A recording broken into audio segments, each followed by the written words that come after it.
of a haze in my brain. Oh. Winger insane. As usual, making up my own words. I don't care. It's all right. It's some jibbity jabber. I should get writing credits. Whoa, now you're getting crazy, bro. Big Talk writing credits. Oh, okay. Speaking of Big Talk, this is the Big Talk podcast with Chris and Gregg. This is Chris. This is Greg. Man, I love doing this thing, dude. I say it every episode. You know how you can get a hold of us? Yeah. Or do you need me to tell you? No, tell us. I will tell you.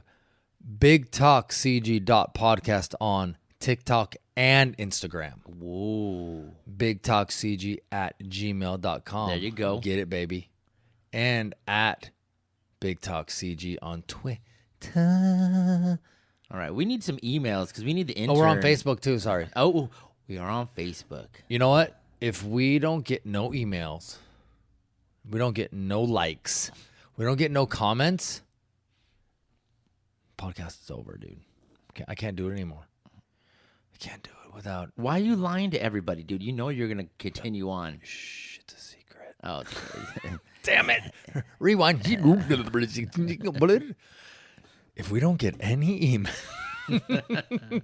any likes, I got to hear from you guys. I really do, man. That's, you know, me and Greg been talking. We're like, man, we love what we're doing. We love just, you know, talking about what we want to talk about rock, talking about wrestling, talking about the music, all this stuff. But we want to hear back from you guys. What do you want to hear about? What do you like? What don't you like? Let us know. And I know, dude, the clicking is so hard. Have you ever tried to click something? yeah, it's smashed now, bro. It is smash it, man. Hey, smash it. Yeah, we got, you know, we just want to hear from you guys.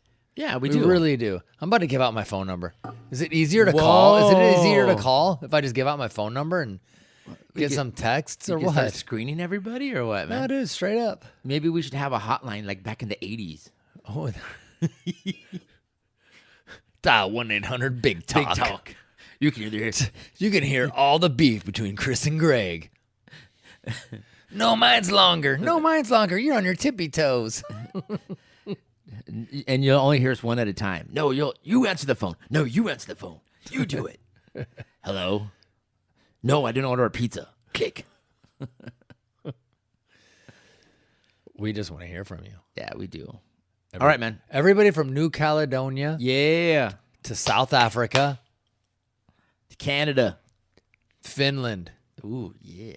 Germany, Mexico. all of South America, Chile, Argentina. Come on, baby, get it. Yeah, and we know you know the United States, so we want to hear all from all the states. Yeah. But you know what? Hey, I noticed that Louisiana's coming up on our list a lot. Yeah, Louisiana's all up in it, dude. The crocodiles are loving it.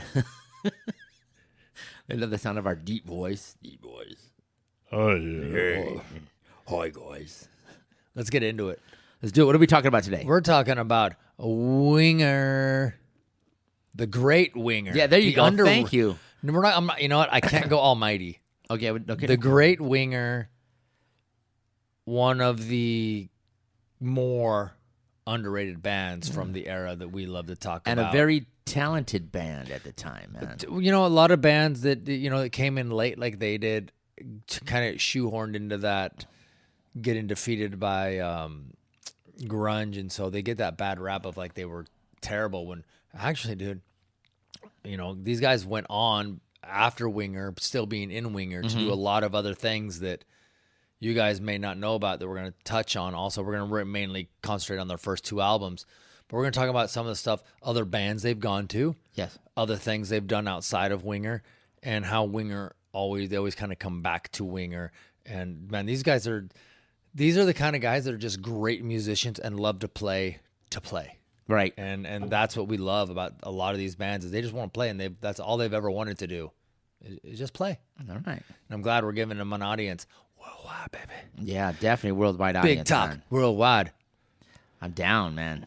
Hey, are you ready, man? Let's start with the first track of Let's the go. album. Let's go.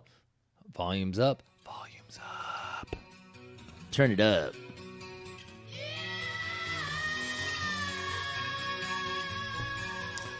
All right, guys. So first off, we're going to go ahead into Winger's debut album, self-titled. Winger. First track, Madeline, written by Kip Winger. I kind of think he gets a bad rap because his first name's Kip. That wasn't even actually his first name. No, Kip. you know his name? Of course I know his first What name. is it? Well, I got to scroll up here. It's Charles. Yeah. It's Charles Frederick Kip Winger. Hey. So, My name is Frederick Winger. Fred Winger. Fred Winger. Freddie Chip. Freddie Chip Kip. Freddie Chip Kip. Hi there, I'm Freddie Chip Kip Winger. I'm here to take your daughter out for tonight, but probably the whole weekend. And I got my silky shirt with my chest hairs hanging out. Is there anything better than a silky shirt with only the second to last button buttoned? I don't rock. Chest hairs just flowing, Chris, like in the wind machine, dude. It's getting tangled up in the buttonholes.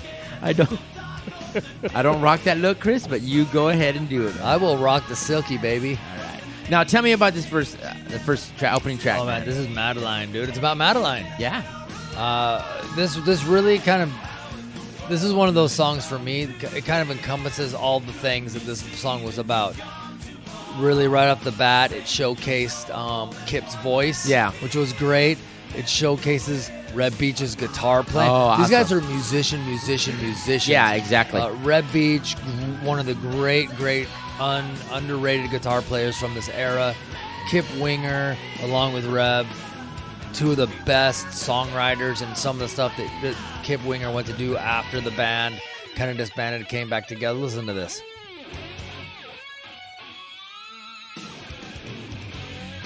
If you're not rocking right now, then you're dead. You're dead. Whoa. You just crashed into the ditch. Man, but, you know, this really just kind of encompasses everything about it. You know, it really kind of shows what music was also about at this time, you know. You know, you got your guitar solo, you got your verses, your choruses, your guitar solo going into a little pre-chorus right here. But, man, these guys were just great songwriters. They really stayed with what was popular at that time. But I actually think that this is one of those bands that are vastly underrated. They're vastly just lumped in with just like this light sounding pussy rock kind of thing that's kind of been going around about bands that were particularly around, like I would say, like 89 to 92, 93, that era. Yeah. I mean, these guys actually made a lot of good music, and it's kind of disappointing that people think of them that way. Well, I think it also, too, was MTV and the videos, which helped them, but also didn't help them. Yeah. Let's go to track 2, then we can talk about some more, man. Are you hungry for track 2? Yes. Nice. Same thing. Like I was saying, the videos help these guys get out there, but also in the end, I think it kind of hurt them because they were more flash or fashion type of guys and good looking, and they were known for that more than their actual musicianship. We could almost lump them into something that we're going to call teeth metal. Smiling way too much. A couple of bands you could probably put in their warrant. Teeth metal, smiling way too much. They're too happy. Winger, way too happy. They're smiling, dude. I mean, some of these bands are just so happy and so smiling. I mean, Winger, all their videos, at least that I remember, a sexy woman wearing probably a short skirt, probably some cowboy boots. We called them back in the day slut boots. Oh. Wearing some boots and, you know, wind machine going, you know, maybe a black and white little fuzzy action going. And then here come the guys playing instruments, smiling with the silkies. The silkies open, bro. I'm going to get myself a silky, dude. I'm about to have a silk off. You want to have a silk off, bro? No, I don't, We're going to have a silk off live on the interwebs. A silk off, dude. I have no chest hair, dude, so I'm going to have to get some implants. I got 6. I'm going to have to go to the club for chest club for men. And, you know, we'll have a silk off, dude. But, yeah, dude, that was one of the things about these videos. It helped them, but it did really hurt them. Yeah. They didn't really have a lot of meaningful videos. Not that, like, you know, videos of this genre, their videos were something so deep. But a lot of them, I'll pick one out just out of the air, Fallen Angel from Poison. It really told a story right along with the song, where these guys were silky shirt, sexy girl, playing our instruments, and that was all they ever did in their video. So it helped that they're good looking guys, good-looking women, but that was all it was. And so it helped them, but in the end, it did hurt them too. Yeah. So for this song, Chris, who got writing credit? Kip and who else? Both of them. Oh, Kip and Reb? Kip and Reb. Nice. Kip and Reb. Hey. If I have any more kids, the next interns are going to be Kip and Reb. Love it. The next interns will be Kip and Reb. You ready to go? I'm ready to go, baby. Here we go. Give me the next one. Yeah. Oh, dude, this is one of my favorite songs, dude. This might be my favorite song by them. Ooh, okay. This is track 3. It's called 17. She's only 17. I understand what you guys are saying. What? Yeah. All you guys out there, right, your girls are sitting next to you right now in the car or whatever, listening to you. 17. She's only 17, but the songwriting, the actual music of this song is so good. This is one of their best written songs. I love it. I can't get enough of this song. But yeah, I mean, obviously, this is from another time. From what? Okay, this is from the late '80s. Yeah, in 2023, we're not really talking about 17 and hanging out. I kind of get it from the song. It's like every time I hear it, it's like she's like, "I'm only 17." No. Oh, like okay. He's trying to be like, and she's like, "I'm only 17." Like he thinks she's older. But she's old enough for me. So he's trying to, but she's like, no. So, but that's a good way to think of it. I like that, Chris. Now you're thinking, man. Yeah, man. But now you're thinking. Listen to this guitar playing right here, dude. It's. I mean, we're talking musicianship extraordinaire right here. Exactly. Bo Hill, producer Bo Hill got a little writing credit in here with Kip and Reb. Bo Hill always was contributing every album. Right, everybody. He was one of the best producers from the '80s era. I believe he didn't he do some Bon Jovi work, or Warrant, or a lot of those. I know he did Warrant and Rat. Yeah, Warrant and Rat. That's right. He did the Rat albums. He did Warrant. Man, I just had to go off the top right there. But listen to this. Yeah.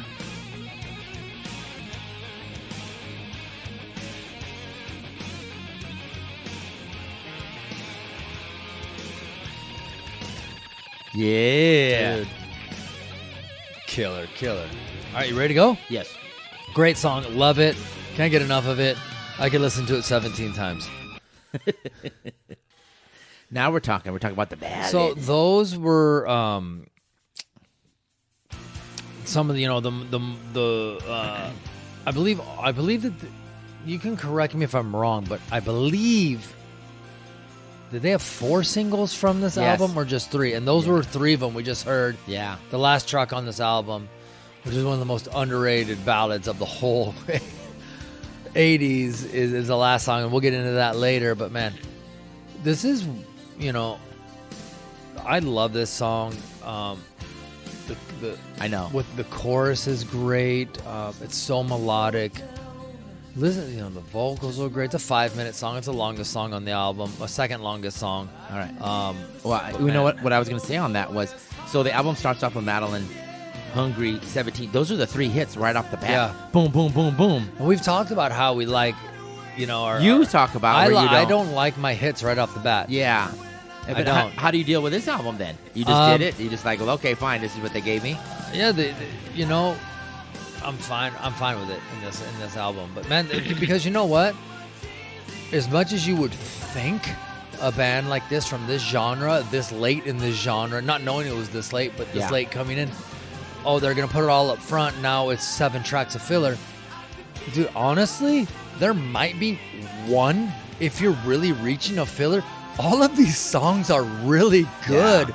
This is one of those bands that just does not get their due justice. Winger does not get their due justice. They get shit on. Kip and the boys just they're one of the greats that just does not get their justification, and we're gonna put it out there, man. They should get it. Oh, of course, they were totally awesome. They were totally great.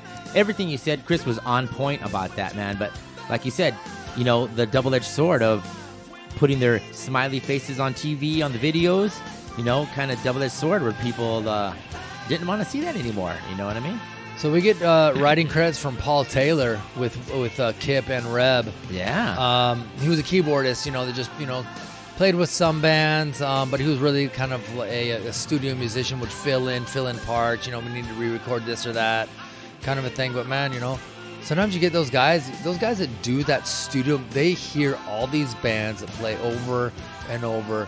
They really know how to play, and they're some of the best players in the game. So that is not a slight on these guys. It really is one of those things that just makes you better and better. Yeah. I think Paul Taylor played with Sammy Hagar for a little bit, and he also did some of the Eric Martin solo artist work. Eric Martin from Mr. Big. Oh, man, he's great, dude. That's a band we need to touch on, too. Listen to this. Right? Jesus, you kidding me right here, dude? He also played with Aldo Nova and then Steve Perry when he went solo. I love it. And then, you know how when we talked about, sorry to cut you off, but remember we talked about White Lion? How Vito brought it's almost like a song within his solos are a song within a song. Sure. Red Beach, listen to this, dude. It's like a song within the song. Listen to this.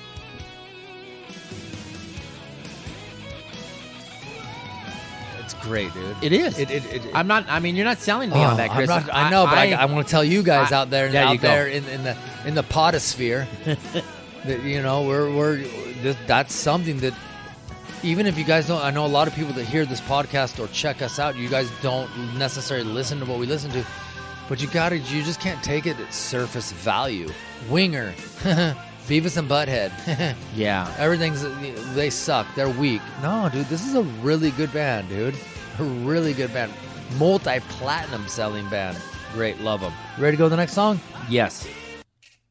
This is the song we heard on the intro. Written by I don't know if you've ever heard of the guy that wrote this song. Jimmy, what's his name? Jimi Hendrix. What are you talking about, man? Jimi Hendrix. You know what? Hey, Jimmy.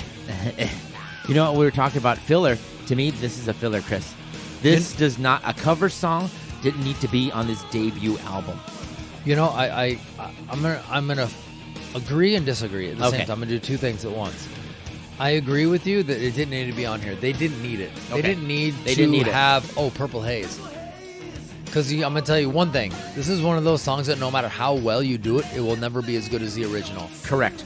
But I do love how they kind of did their own thing on it. It's almost like they knew they couldn't do it as good, so they said, we're not even going to try it. We're going to take it in a winger direction. So I'm like, okay. But does that make or break a cover song if you're doing it that way?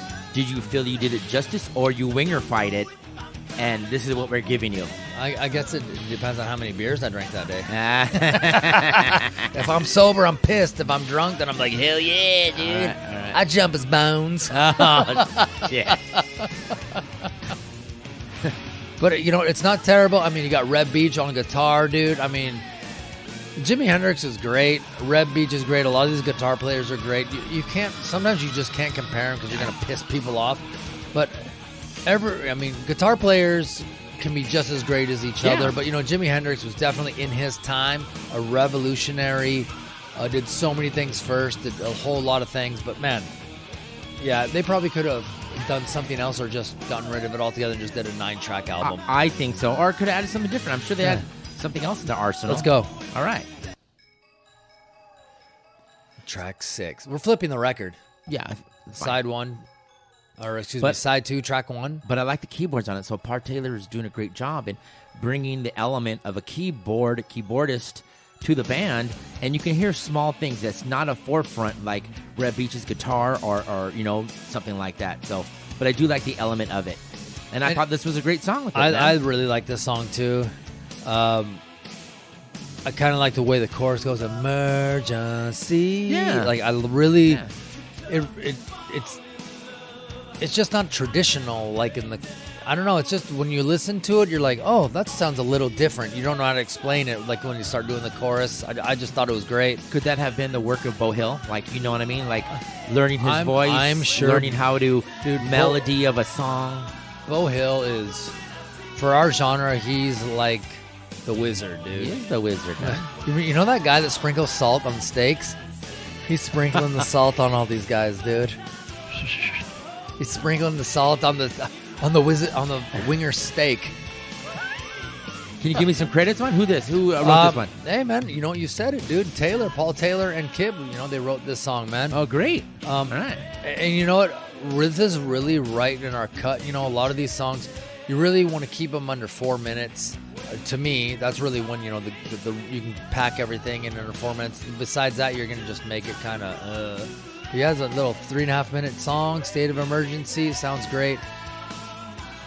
I mean, Kip Winger's vocals are just amazing. He was definitely good. He wasn't really known for his like bass work, but singing, I thought it was great. And I think what killed him too is on some of the videos, he did too much twirling with that bass that made him more ballerina-ish. Well, he studied ballerina as a kid, so that was one of those things. Ballerina, gymnastics, all that stuff. God, you know what I think? I think he was ahead of his time, dude. Maybe. If he came out, and right now, he would be the biggest thing since sliced bread, or since Winger. Right? Let's talk a little bit about this. Let's go to the next song.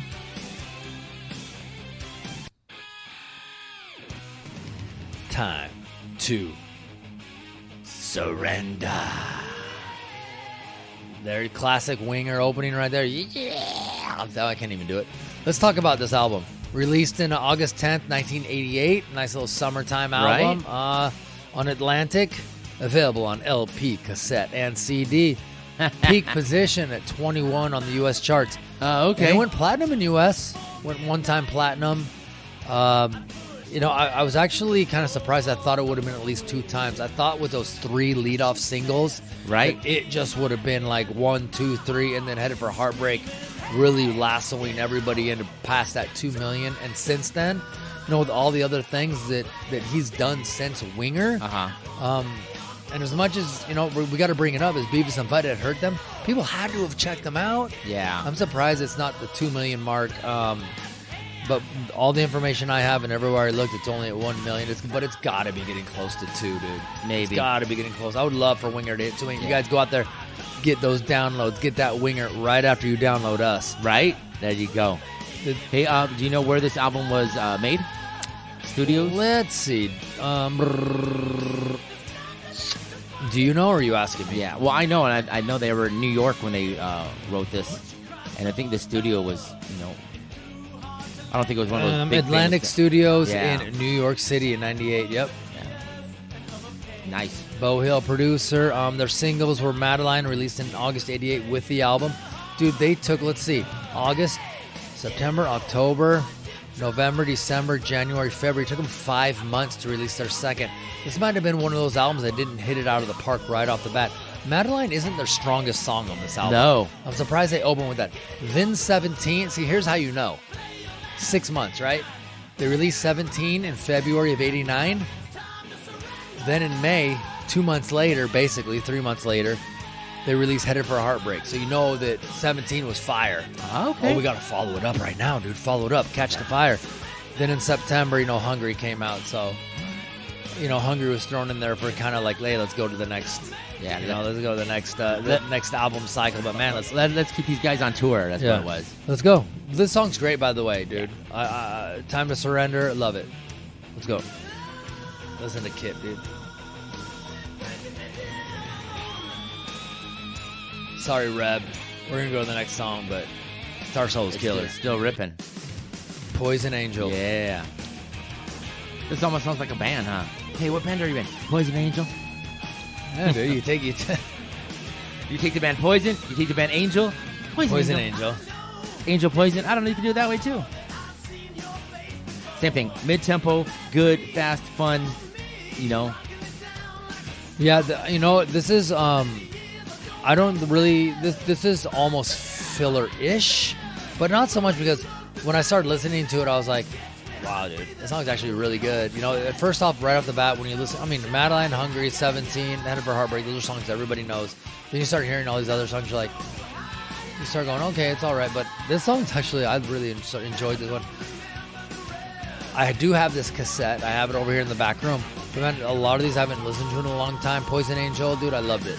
I loved reading this again. Earlier you said a filler. Which song would you have put as filler? No, I'm saying this was filler-ish, but not filler. Okay, so none of these songs. I mean, to me, if you would have said that, to be Poison. Purple Haze. You to know, me is a filler. And honestly, I will tell you, I would probably agree with you that that's probably the one song they probably could have got rid of. And every time I hear that song, or every time I remember that they did it, I was kind of like, you shouldn't have done it. Yeah. Like, why are you trying to? It's like, don't try to redo Back in Black, right? Don't try to redo Purple Haze. No. Don't just let it go, dude. Just let it go. Let it be the greatness that it is. There you go. You ready to go? Yeah, dude. You know, to be honest, Chris, I thought this was a single because I love the song. Yeah, dude. I love it too. I love it. I love it so much, man. I was like, wow. Hanging On. When I were doing research and I heard it on, I was like, God damn, that's cool. I love this, man. It fucking rocks. This song probably could have been a single. Maybe if something would have happened with the band, or if maybe they would have had troubles between albums, they may have thrown this out as a 5th single. But man, this could have been just right in the cut.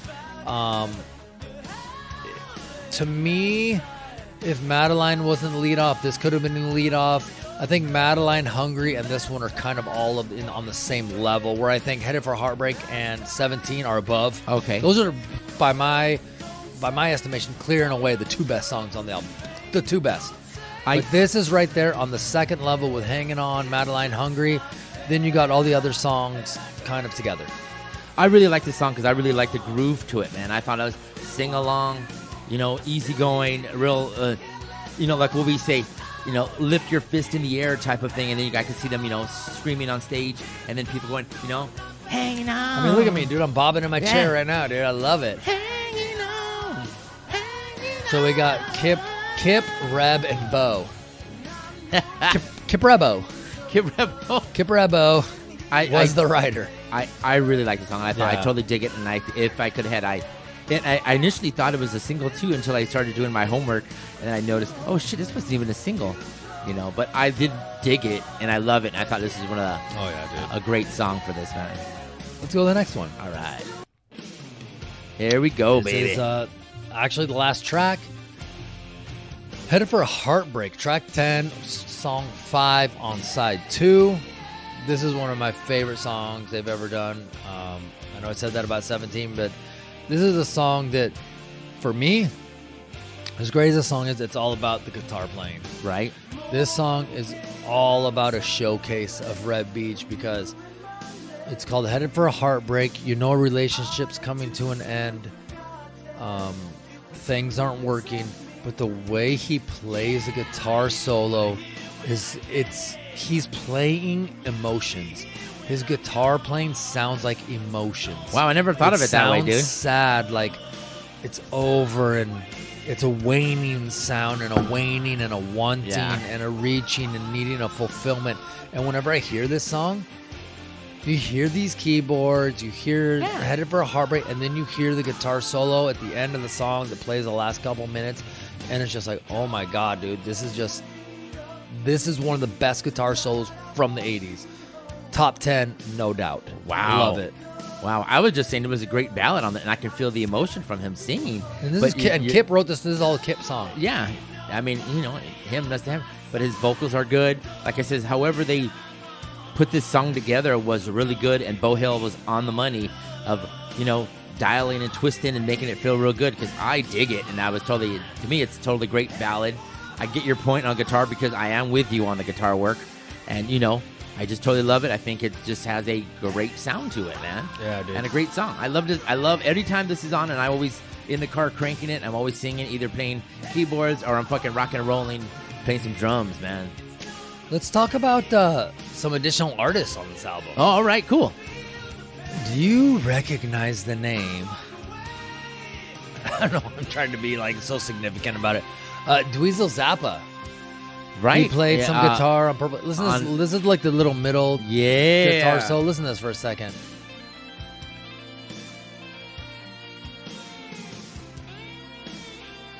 This is like another song. Right.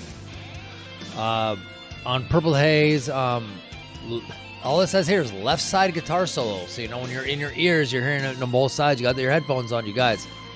Do we need to talk about it again? Yes. Listen to whole albums with headphones on. Yeah. That's us, man. You can hear it from side to side, going back and forth. You got Bo Hill, Ira McLaughlin on additional vocals. Yeah. Sandra Parker, Rebecca Young, Hae Young Ham, and Maria Kistopoulos on strings on some of these. They had like violin, little string section. Hang on for 1 here. second, man. I want to hear this.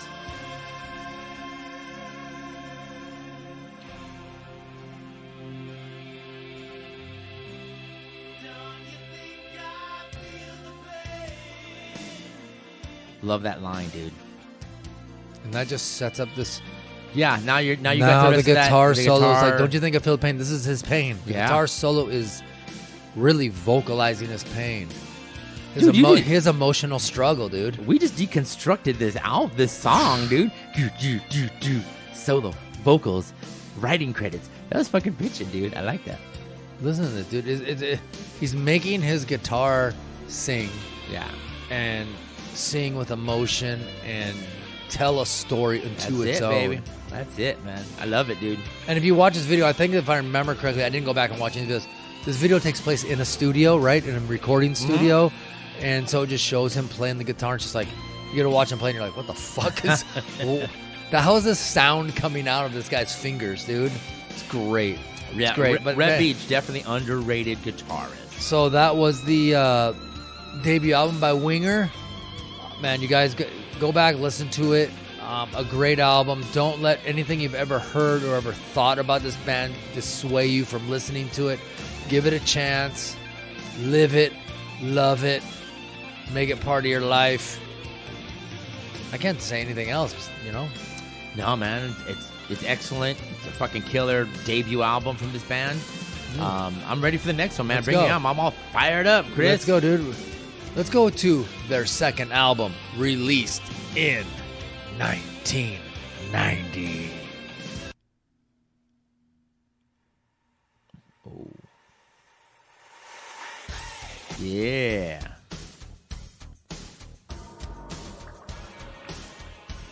So this album is referred to in two ways. The actual title of it is "In the Heart of the Young," but to suave fellows like ourselves, we just call it Winger 2. It's kind of weird. On the album cover, it says "In the Heart of the Young" across the top, but on the bottom, it's got the Winger with like these two lines going right to 2. Yeah, and So I just call it Winger 2. I like In the Heart of the Young. Man, but I'll tell you what, dude. Listen to that, dude. Listen to that bass, dude. I It's know. killer, dude. I was gonna say that. I could really feel it on Definiteness. And this was their lead-off single. Yeah. And lead off video with some twirling. So, just to kind of link it up here, Hungry from their last album was released in September 89. Okay, remember that. September 89. Okay. This album was released in July 24th, 90. The song was released in July of 1990. So we're talking what? August. 8 months? Yeah. Good turnaround, dude. They just went back in there and just got in the studio and made it happen. Oh. This was recorded at the Enterprise Studios in the armpit of hell, Burbank, California. Yeah. If you listen to Steel Panther, you know what we're talking about. Yeah. That's crazy, dude. Hey, so Go ahead. I was gonna say, in between all the months of touring and stuff like that, do you know some of the bands that they toured with? Can I tell you some? Yeah, I would love for you to tell me about Bad Company and the Scorpions. Right, Bad Company, Scorpions, man. Cinderella. They even had a run with Bon Jovi there, man. Imagine that double bill right there. Bon Jovi and Winger. Woo, Oh chest my hairs God. flying. Oh yeah. I hope it'd be like a fucking Brillo pads rocking around, dude. Bill pad. It'd be like Velcro, dude. They ever have to couldn't detach? They had to go to stage together. Oh, they couldn't chest bump. Oh, hey, man. Along with Poison, and then a little bit on the end, Skid Row and Tesla was. I love it. Some Yeah, of some of the bands that they played with. Every single band you just talked about, they're all in our cut. And you know what? We've talked about Cinderella. We've talked about Bon Jovi. We've talked about Poison. We've talked about Skid Row. We've touched on Tesla. We got to go into them. They're coming up. They're coming up. Scorpions, dude, are one of the granddaddies that are definitely... Scorpions comes up, man. That may have to be a two-parter right there. They have so many great songs, but we're talking about Winger right now. Oh, no, I like that. We're going to do two-parter on the Scorps now. We're going to do that. Old and new. Old and new. Feel the sting. It sounded like... Is that like an energy drink? Oh. Feel the sting. Yeah. Or like a malt beverage. Yeah. Feel the sting. Feel the sting of Big Talk Podcast. All up in your ass. Man, dude, they brought it off great. This really continued what they did off of their first album, Can't Get Enough. It's just a continuation off of their first album, this song. It just really just links them up great together. You're not going to get a big change. You're not going to get something that's like, what the fuck is going on? Let's go to the next song. Awesome, dude. Oh, and that was Kip and Reb wrote that song. This has got Kip, Reb Beach, Paul Taylor, and Rod Morgenstein. Or Steen. Yeah. Rob didn't get I think he was more of a studio musician himself, more than Paul Taylor, right? Yeah. And he kind of came in. I think he's done a great job, man. I think he was another one on the videos that everybody would always make fun of, that he was always smiling when he was drumming. You know? I'm just happy to be here. Yeah, I'm happy to be here, man. Oh, I'm part of Winger. Hell yeah. You know, that kind of stuff. So, guys, there was this thing back in the day called MTV that used to show music videos. Yeah, really? Yeah, let's hear. I mean, they have now. It's called YouTube. Yeah, they do. You can go to YouTube, but there was this thing called MTV that played music videos 24 hours a day. And the M was for music. Yes, the M was for music instead of mostly crap. Yeah, mostly. Which is what it sounds like, what it is today. But man, you could catch all these videos. Do you remember those days, bro? Hell yeah. MTV. We didn't have. I've talked about it before in our early episodes. I haven't talked about it lately. Let me bring up my grandma again. I would have to go to my grandma's house in the big city that was not the big city, so I could watch my professional wrestling, my MTV, and my Headbangers Ball. And me and my brother would sleep on the Lazy Boy recliner. She had 2 of them in her living room. Dude, we thought we were fucking badass. Did she bake cookies? Your grandma? Yeah, man, my grandma was badass. Baking cookies at But grandma. she wasn't all pushover. She'd be like, you guys mow the lawn, I'll have cookies ready for you when you're done. Oh. Shit, hurry up, dude. The faster we get done, we were thinking like the faster we got done, they'd be done sooner, but it was like, yeah, my grandma was awesome. Awesome, man. Let's go to the next song, man, because it's awesome. It's a great song, too. I got to say, Miles Away, beautiful ballad. Same thing done by Paul Taylor was just got the credits on just writing this. So I'm glad that he brought this to the band, and the guys accepted it for what it was. And, you know, maybe little tweaks and turns here and there, but hey, man, it fucking worked really well. You know, we just did our Valentine's Day episode, but if we did a power ballad episode or a ballad episode about just songs that had to do with heartbreak and heartache, this would be one of mine right here. That's you're not here, you're miles away. I need you now, and you're miles away, dude. Yeah. Listen to this. Yeah. Love it, dude. Yeah, I'm definitely with you, man. You can't. This is one of the best songs this band and Taylor wrote this song. It is solo writing credits. This is one of their best songs. One of their. It's in that upper group. This song is with 17. It's with Headed for a Heartbreak. Miles Away. They're right there. All of them together. It's one of the best songs. Totally cool, man. Dude. Totally great, man. That the chorus is grand. Guitar is great. Listen to the piano playing in there. It's not, you know, I don't like, we've talked about before, I don't like my keyboard and pianos over the top. I like them in the back, just giving it a little depth in the music. Yeah, there you go. That's the way I like it, dude, because this music is guitar driven and vocal driven. Keep time, bass and drum, keep time. Let the guitar player and the vocalist sing. Give me some depth with the keyboards back. There you go. Let's go. This is what you get. I love it, man. Totally. That's a great way to talk about this, man. You're fired up today, Chris. You're on fire, man. Fired up, dude. I like this, Chris. I love Winger, dude. One of the unspoken greats of our time. All right. You ready? You want to go, or do you want to keep listening, dude? I love this song. I can start it over if you want. No. Oh. No. I dig this song. I really love it. I thought it was great, too. No, I want to play it just a little bit longer, because then I want to talk about something on the next song we're going to bring up, because we brought up MTV before we started this. So.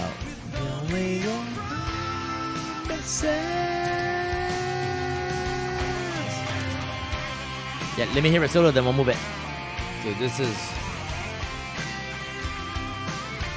So, not as out there as Headed for a Heartbreak, but still good.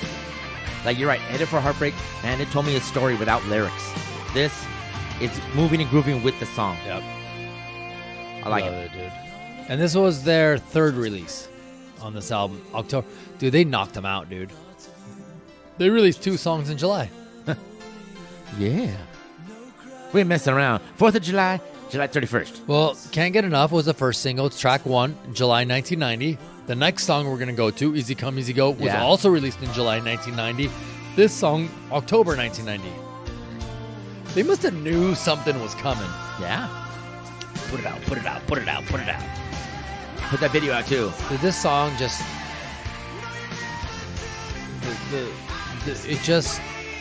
It's so emotional. Like, you're miles away. When I needed you most, you weren't there. Nothing left of what we had, dude. You're miles away. Listen to him, dude. It's just so emotional. I love this song. One of their best. That's all I got to say, dude. All right, I'm man. ready to go to the next one. Go. You know, because you can hear the really keyboards on the background going forward and the guitars. So that was what I was going to say, Chris, about MTV was, you know, we're going to bring up Beavis and Butthead. Mm-hmm. These guys, I think, fucked Winger. Oh, yeah. However you want to look at it. And also I'll bring up Metallica on that sense. Now, they made fun of Winger. Now, what it was, Mike Judge said that, you know, since Beavis and Butthead had Metallica and AC/DC on their shirts, they had a guy named Stuart, which is like a geeky character, and he wanted to be similar or cool like Beavis and Butthead, so he had a Winger shirt on. But in the sense, it made Winger look like a sissy band. Made Winger not a strong rock band as AC/DC and Metallica. It was kind of like, Winger. And that's what it went out. And I think that's where the lot of the downfall that MTV brought on Winger. So, yes, how we made, these guys were smiling, these guys were saying no, but if you look at AC/DC and Metallica, these guys aren't smiling. They're fucking face growl, and they're yelling, and they're not very pretty guys. But here in Winger, you got some pretty guys, but we want to go with a darker, grimmier type of rock and roll face with longevity.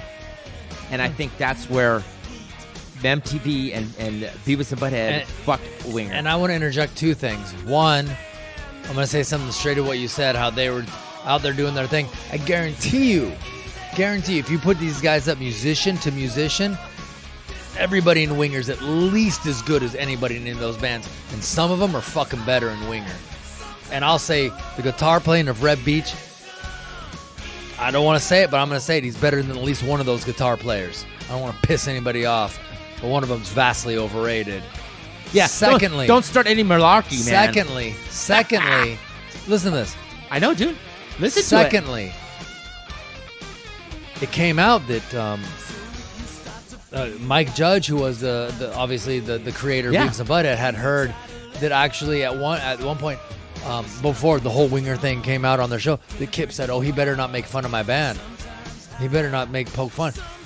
And Mike Judge had heard that, and Kip Winger came out and said, "I never said that." And Mike Judge actually came. He's like, "Oh, yeah, someone told me he said that." And Kip was like, "No, I never said that." So somebody said something to him about this to get that on there, and it was like, "No, I never said that." And I know. It's all these things, and dude. you have it. I mean, come on. These guys are great musicians, and you can hear it. You know, like I said, that sometimes I heard back in the day that the guys would go check this out, Winger, yeah, but they want to see these guys play and see musicianship, like, you know, play them on stage. You know, I mean, all these guys, hard, soft. You want to go to the next song? Yeah. Let's go to the next song before I get carried away. The song is called Rainbow in the Rose. 5.5 minutes. I go back and forth on whether or not how much I like this song. I either really like it or I like it. But I do like it. Okay. But what I wanted to talk about was, you know, a lot of the bands from the 80s, you get bands like Winger, Warrant, Poison, you know, Cinderella, those kind of bands. these musicians and all these bands. You got the other side. You got your Megadeth, your Slayer, your Metallicas, right? Yeah. Exodus. Yeah. You know, the thrash side, Anthrax. If you want to throw them in there as well, one of the big ones, Megadeth. They play on different spectrums of rock. They're on such different spectrums, but they're all great musicians. And some of the guys on the heavier side are better players than the guys on this, the hair band side. And some of the guys on the hair band side are better than the guys on the thrash side. But to me, dude, I love them both. And I don't know what I'm trying to say here, but it's like, can't we all just get along? That's basically it. I mean, how do you talk about both bands or both those things when one guy's, say, longer hair, not very pretty guys? I would almost say that this crunchier, heavier sound. I played some guitar. I learned some guitar play. It's probably easier to go like than to do some of the shit these hair bands are doing. Some of these songs are fucking crazy. The intricate. You ever let shit Reb Beach is playing and Richie Sambora and shit like that, dude? Hannon from fucking Tesla, dude. These guys are playing some crazy ass shit. And a lot of times from these bands that are heavier, it's just crunch, down tune crunch. And, or let's get the wah-wah pedal going on. Yeah. I'm not talking bad about either side. I'm just saying that, maybe some respect needs to be shifted to the other end because it's just not given. As hard as they're trying to earn it, they're just not giving it, and it should be given to that end. Now, I know we're on our soapbox, but don't you think it's a little too late on that kind of stuff? Oh, yeah, it's way too... 30 years too late? Exactly. But, I mean, for us, Chris and Gregg, we kind of want to say it because, we want everyone to get along, and why can't, if you listen to thrash, why can't you listen to glam once in a while, or blah, blah, blah. We do. I mean, it'd just be nice if everybody didn't really have to, get mad I was listening to music the other day when I was working, and Slayer, Rain and Blood came out and I go, oh, fuck, this shit's killer, dude. This is awesome. It's just what I needed right now. The next fucking song was fucking Motley Crue, and I was like, yeah, dude, let's go. Right? Like, bringing up that energy. I love it, dude. It's just great musicianship, great songwriting, great. No matter how heavy or light it is, if it's good, I don't give a fuck, dude. I'll go from Slayer to fucking Boz Scaggs. I don't care. Oh, yeah. It's a great... You have to put everything and say, like, yes, this is great, this is great, this is great, but they're all great. Who's the greatest of each genre? But all the greats of each genre should all be in the same greatness. Just because you touched up on it, and we didn't really talk about this song, I thought this song elevates as in it sounds like it's a build-up. It starts off a certain way, we look at it, and it builds up to this. So for your saying how you like it, or you love it, or you don't love it, I'm with you on that sense, and I think I do love it in that sense because it does do a great build-up, and the way it ends is good. Hey, singing, it brought me there. It was faster than what it started off with. Sounds good. I loved it, dude. All right, ready? Give me the next. Yeah, give me the next one. In the day we'll never see. That was not part of the song. That was me. All right. The song was written by the whole band. Nice. And to me, this song just means... This has a lot to do with, like, death. The end of the world. Yeah, right? The day you'll never see will be here. There will be a day that you will never see. And that's what this song kind of means. And it's not dark. It's not heavy. It's still done in Winger style. But the lyrical content isn't necessarily heavy either. I mean, good Lord, white teeth blaring at your face. But... that's what it's about. It's just kind of showing they don't always have to be about love and 17 and I miss you and I love you. They can talk about some stuff like this, dude. Definitely. And it was definitely a good break.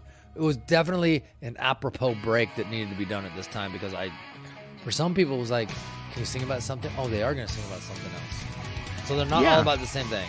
Yeah, listen to this, dude. It's not all about girls and smiling and picking the chicks up or driving in the back seat of your motorcycle, front, jump in the back. Yeah, all that good fun stuff. Like, these guys do have something to say, and they can say something a little differently. Some bands did, and some bands didn't. There's storytelling, and there's different types of storytelling. And that me and Chris want to say we think Winger had a great storytelling, great band, great musicianship. To like, this is not just a shitty band. This is an excellent fucking band. Yeah, and we love it, man. We love that stuff, and you can hear it. If you put headphones on and hear the music, or take the opportunity to really listen to these albums, you'll hear some good stuff that maybe you've never before. And here, it's sing along chorus. Here we go. Sounds good. There we go, dude. That chorus is great, dude. I'll be putting my fists in the air if I see them ever in concert. Well, I don't know if they'll be playing this one, man. I was saying, hey, man, play Hungry. Play 17. I'll say, hey, Kip, come here. Hey, man. Hey, man. You want to bring me to the next one? Yeah, we're going to go to the next song. Let's get it.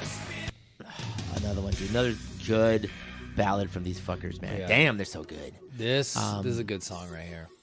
Yeah, I'm not going to lie. But, you know, to me, sometimes, the meaning for this, Chris, is... This song is called Under One Condition. Yeah, Under One Condition. Track 7. It also seems like it's an ultimatum. Yeah. Like, hey, I want to get back to you under one condition. So it's either the guy telling the girl telling the guy, and you go like, what do you mean I got to change? Yeah, when I listen to this song, you know, like you said, it's like an ultimatum under one condition. But it's like a reciprocating condition. I'm going to lift you up.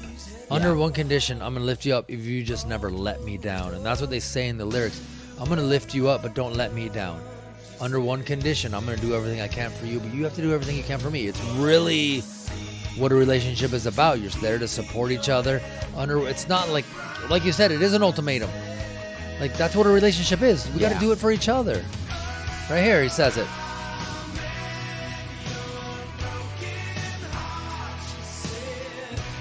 Under one condition.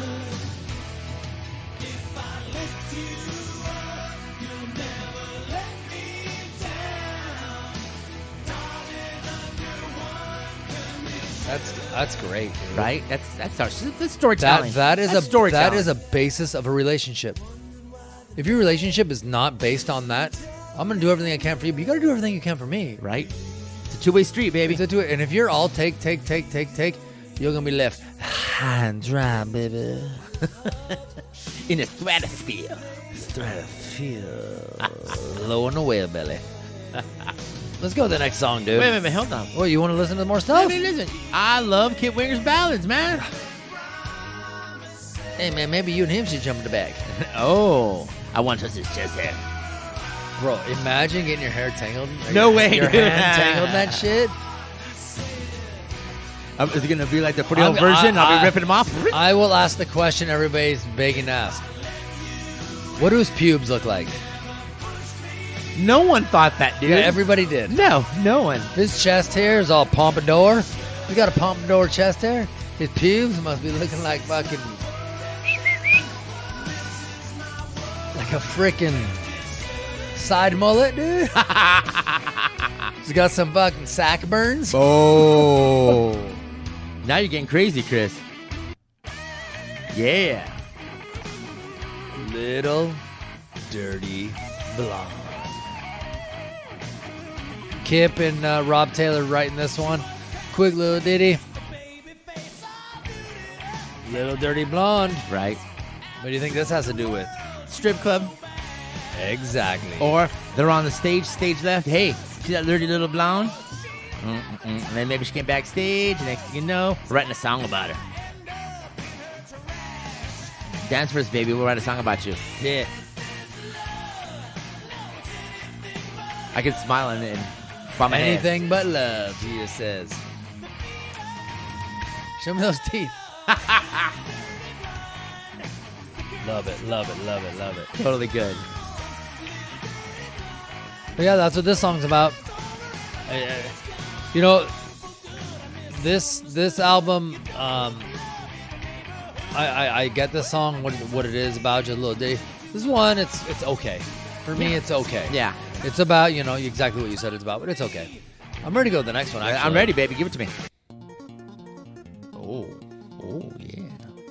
I'm sorry, this is the song I did. This is my song. I recorded this. You snuck it in there? Wasn't that tapping, dude?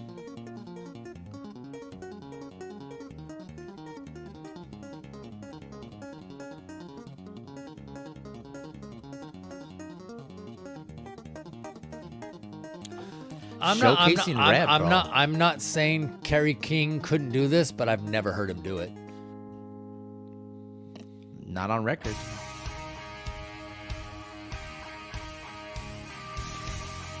That's all I'm saying. All right, dude. No problem. I like this song. Yeah, totally good. The riffing is just killer. He's up and down the neck here. Pinky Power. That was Pinky Power. I think he's doing a little George Lynch right there, dude. Hey, don't talk about George Lynch that way. George Lynch, one of the greats. That's another band. Hey, we got a lot of shows to do, Chris. Dude. We gotta go. We gotta go record like 20 shows right now. We got a lot of bands to come, dude. But right now we're talking about Winger. And speaking of Winger, if you go to Gorilla Mall, which is one of our favorite restaurants ever in Alhambra, California, Gorilla Mall, you guys, they have a burger called the Winger, a.k.a. the Stewart, and for them, it's a basic hamburger. But believe me, there's nothing basic about any of their hamburgers. Throw a fucking dart at their menu. Any burger you hit, you are going to love. Yeah. We've had them all. We love them all. We motherfucking grill them all, bitch. Yeah. Love it. That was a good one, Chris. I like that. Thank you for saying that. Love that place. And I want to say, you know what? Yes, it's just a cheeseburger, but the cheeseburger is awesome. So if you've never been to Gorilla Mall, which a lot of you guys have, thanks to us, nod. These guys do a great burger. And even though, like I said, it's just a classic American cheeseburger, it still rocks. It's still good. It's still very flavorful. Nothing. You can never go anything wrong at Gorilla Mall.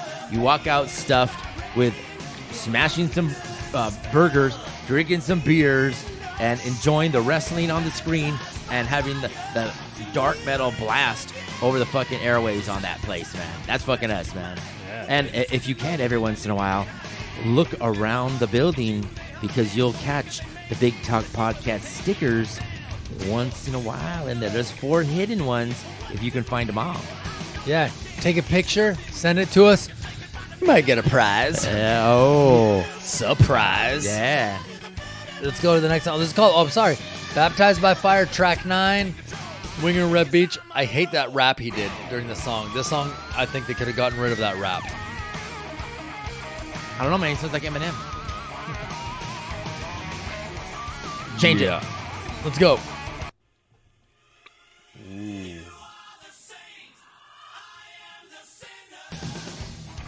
I love this song. Fun song. I've listened to it a couple times, really dissecting the lyrics.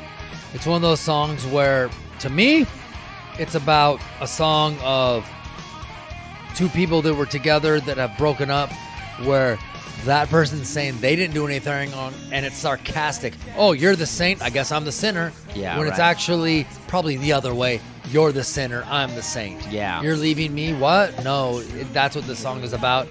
And man, it's just great. I don't even know what the word is. It's just great lyrical writing, great, just not innuendo, just like sarcasm and that's a good word for it. And wordplay. Sarcasm and wordplay is perfect. It's just great on this kind of song. Stuff. Cool. See, you're saying you're the saint, I'm the sinner. Yeah, right. It is. Yeah, as my heart turns to stone. Killer. Man, it's these guys could write some songs, dude. I'll be honest with you, dude. I probably listened to these songs each because we took a little extended break. I'd probably say I listened to these albums like 10 times each. Wow, okay. And that's just what I do because I get a lot of gym time, some drive time. This is one of the songs that I would listen to a couple times in a row. Like, listen to that again, dude. I think it's killer. Let's go to the next song. All right. Let's go to the next song, the last song that we're going to talk about. All right. Sounds good. In the Heart of the Young, track 11, Winger 2.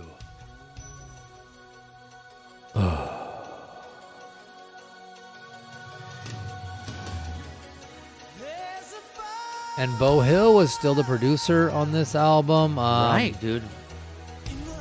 We got a little keyboard action on this one. It sounds very epic-y. Like, it sounds like it's going to be an epic song with them singing and pulling out some, crazy musicianship as in, we're gonna paint this good picture of something. So let's talk about some other stuff. All right. So Can't Get Enough and Easy Come Easy Go, which were two of the releases, were actually two late additions to this album. They weren't originally going to be on the album. They were late recordings. They were late additions. Which song? Can't Get Enough and Easy Come Easy Go. Oh, those okay. two songs. So they didn't feel like there were enough singles. Listen to the song. Great, I love it, dude. They didn't feel like there were enough singles. They added those two, who became smash hits. Smashed it, man, smashed it. Peaked at number 15. It exceeded their first album. They did a 13-month tour. For all of those that don't know, that's more than a year. They played with The Kiss. I was going to say The Scorpions, but I didn't see it. They played with Kiss, which they were probably headlining for Kiss. Should have been. Whatever. Kiss rules, man. The Scorps, Extreme, Slaughter, and ZZ Top. Nice. Dude, these guys are touring with the biggest bands in the world, dude. Exactly, man. Except for Kiss. No. Kiss was the greatest band in the world. They still are. That's why they're ending. You know what? We're going to the show. I'm going to force you. All great things must come to an end, even if it's 30 years too late. Kiss still rules, bro. Amen. Hey, so before this, if anybody doesn't know, Kip Winger was a part of the Alice Cooper band. Oh, yes, and he was. And he did 4 albums with Alice Cooper. Yes, he did. Constructor, Raise Your Fist and Yell, Trash, and then Welcome to My Nightmare. That's right. Were those, man. So those were Played bass for them. At the time, I think Alice Cooper was making a comeback, and Kip was in there in the background, just kind of playing bass and doing some little twirls, hanging out with Kane Roberts and stuff like that, man. Yeah, man. You're right. Kip did a lot of things. He did Winger. The first incarnation of Winger, he was playing with some of his brothers. He has 2 of them. They didn't really do much. He started his own band on his own. They really did well. And after Winger kind of broke up, they came back together, they did some albums, and he went solo again. He did some theater music, some classical, started studying classical. He's got some other great stuff out there, guys. Go Google it. Go check out Kip Winger's Wikipedia pages. There's some stuff out there that is so different than what you're listening to now. Yeah. Anything you guys have ever heard before. Some great theatrical music stuff. Go listen to it. Man, you guys will not be disappointed. This is the Big Talk Podcast with Chris and Gregg. BigTalkCG.podcast on TikTok and Instagram. BigTalkCG@gmail.com. @BigTalkCG on Twitter. Winger forever. Whoa, man. Nice. Hey, guys, don't forget, man. Like we said, go visit Grill 'Em All. Don't forget to listen to our podcast. And we're going to see you soon. So, see ya.